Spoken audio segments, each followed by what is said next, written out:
portez-vous bien.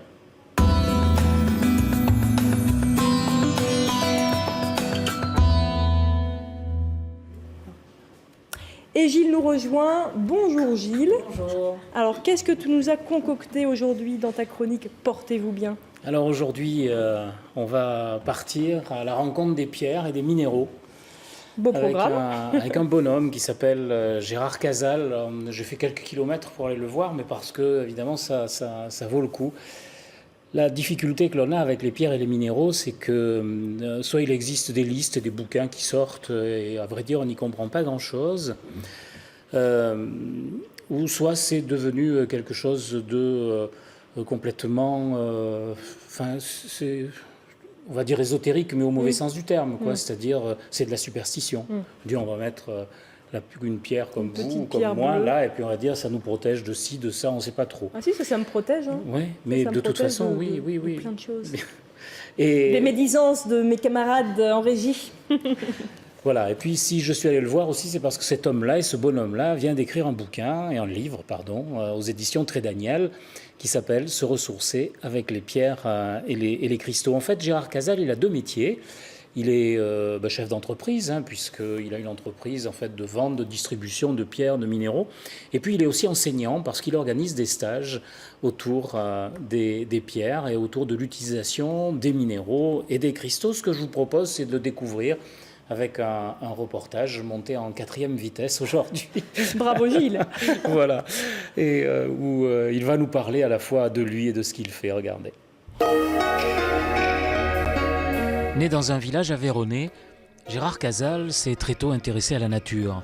C'est comme cela qu'il a développé sa sensibilité. J'ai eu une grande sensibilité pour ces cycles naturels et pour, disons, les manifestations de la nature.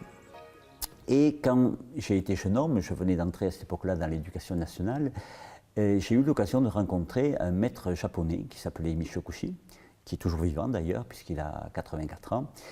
Et j'ai eu envie d'aller étudier avec lui l'énergétique orientale et en particulier la santé par l'alimentation.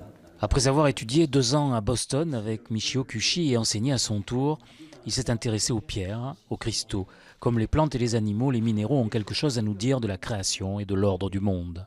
Il n'y aurait pas de végétal et d'animal s'il n'y avait pas ce socle qui est le minéral. Alors la chose qui est étonnante, c'est que ce minéral, nous l'avons au cœur de nos cellules. Ce qui est quelque chose que nous ne savons pas, mais dans le noyau de la cellule, dans le centriole, nous avons du dioxyde de silicium, autrement dit du cristal de roche. Et ce même minéral, il est au cœur de nos technologies. Dans nos ordinateurs, dans nos microprocesseurs, ce qui crée la mémoire, c'est toujours le silicium qui vient du cristal de roche. Et qu'aujourd'hui, on sait fabriquer, on sait synthétiser. Quand on évoque la mémoire cellulaire, on peut s'interroger sur le rôle, effectivement, au cœur de nos cellules, de ce dioxyde de silicium. Le minéral est au cœur de notre vie, le plus proche de la source. Indispensable à la vie si l'on pense aux sels minéraux transmis par les plantes, utilisés depuis l'origine des temps par les hommes. Mais quel rôle peuvent-ils avoir aujourd'hui? On se rend compte qu'ils peuvent être extrêmement utiles pour nous soutenir, pour soutenir notre énergie dans les périodes difficiles, pour nous protéger, notamment au niveau des ondes électromagnétiques qui sont de plus en plus présentes dans notre environnement, et pour bien d'autres choses, au niveau émotionnel, au niveau relationnel, etc. Donc on se rend compte, et en fait c'est pour cela que j'ai été amené à écrire mon ouvrage, qu'il y a peu d'informations disponibles. Il y a certes des livres déjà sur les minéraux, mais qui expliquent la nature du minéral, d'où vient cette énergie, qui expliquent le pourquoi et le comment. Finalement, ça n'a pas beaucoup été fait. Et donc l'énergie de la pierre, qui est en fait tout bêtement des échanges au niveau atomique, d'électrons, c'est ça qui crée l'énergie, c'est la base de la physique. Donc ça peut fonctionner dans les deux sens, soit dans le sens de l'apport d'énergie, soit dans le sens d'apaiser un excès d'énergie.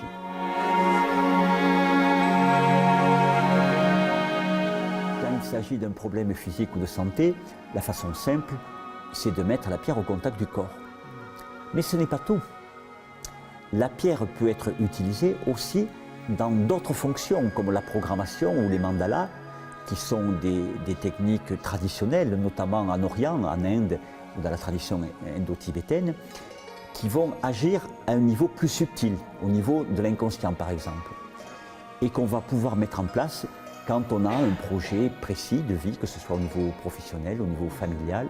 On va pouvoir accompagner nos projets, leur donner de l'énergie par cette disposition de mandala ou de programmation de pierre.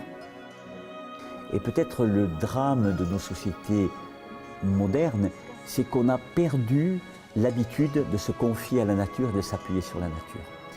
Mais quand on va s'investir dans une pierre, quand on va décider le matin de porter ce pendentif, d'avoir la pierre sur soi, c'est un acte décisif, c'est un acte responsable, conscient. Et ça aussi, je crois qu'on a besoin de renouer avec cette attention que l'on porte à soi-même et à notre environnement. Je crois que les deux vont de pair. L'utilisation des minéraux est liée à la connaissance de soi et de la nature, bien au-delà de la superstition. C'est à la fois métaphorique et extrêmement réel. Il ne faudrait pas croire que le côté symbolique en fait quelque chose d'abstrait. C'est au contraire extrêmement concret, extrêmement vivant. Et quand on voit par exemple dans un stage comme celui-ci, et que l'on fait expérimenter aux gens, et qu'on les questionne ensuite, qu'on voit ce qu'ils ont ressenti, c'est extrêmement palpable. Le résultat, il est là tout de suite, on peut s'en rendre compte. Et finalement, est-ce que ce n'est pas ça le plus important? Voilà, donc c'est ce que dit Gérard Casal. L'important, en fait, c'est finalement le ressenti, ce que l'on ressent sur soi à partir du moment où on fait les choses comme elles doivent être faites. Voilà, donc, c'est un philosophe un petit peu, en fait. Oui, c'est-à-dire qu'il a travaillé quand même, il a travaillé plusieurs années avec ce japonais Michio Kushi. Michio Kushi, lui, quand on a commencé en fait à utiliser ses écrits, ça a été la grande époque du régime macrobiotique à l'époque, c'est-à-dire que le régime Michio Kushi, mal compris par un certain nombre d'Européens, a donné des catastrophes. Mais alors qu'il faut savoir que ce régime-là, il s'est inspiré de la diététique en vogue chez lui, Michio Kushi, et surtout des régimes des paysans pauvres du Japon. Aujourd'hui, tout le monde utilise ou presque du tamari, par exemple. Ça vient de là, en fait. Après, il y a d'autres éléments qui sont moins utilisés, comme les prunes salées, les umeboshi, etc. Mais tout ça est rentré, en fait, dans la diététique, on va dire, un peu traditionnelle. Et lui a bossé pendant des années avec ce bonhomme-là, et qui avait évidemment d'autres données que celles des données alimentaires, enfin, qui travaillaient sur l'énergétique, etc. Donc, voilà, les résultats de l'expérimentation et de l'expérience de Gérard Casal, au moins sur les pierres, puisqu'il a écrit d'autres livres sur l'alimentation, elle se retrouve dans ce bouquin qui vient de sortir vraiment aux éditions Trédaniel. Et qu'on peut trouver où, ce livre? Les éditions Trédaniel, il suffit de le commander, il n'y a vraiment aucun souci, sur Internet ou chez votre libraire, je préfère. Ah c'est mieux. Voilà. Ouais. Non, chez votre libraire, vous le demandez, il n'y a vraiment aucun problème. Et voilà, ça nous met en relation avec tout ça, quoi. Les pierres, c'est vraiment quelque chose de très particulier. On peut se référer à ces pierres. On a par exemple l'utilisation des pierres dites métamorphiques, en fait, qui sont issues en fait des transformations qu'il y a à l'intérieur de la Terre, qui naissent en fait des énormes pressions qui résultent des mouvements telluriques. C'est des pierres évidemment qu'on peut très bien avoir lorsque nous-mêmes nous sommes en but à ces transformations, ou qu'on doit traverser une période difficile. On peut à la limite avoir ça dans sa poche.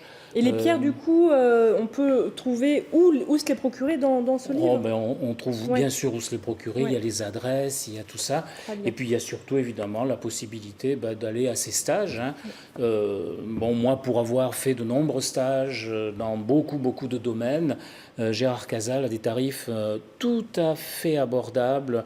Et c'est très intéressant de voir qu'il y a des gens qui ont à la fois ce talent et ces connaissances, et qui peuvent offrir pour un prix raisonnable un savoir, ce qui n'est pas le cas de tout le monde.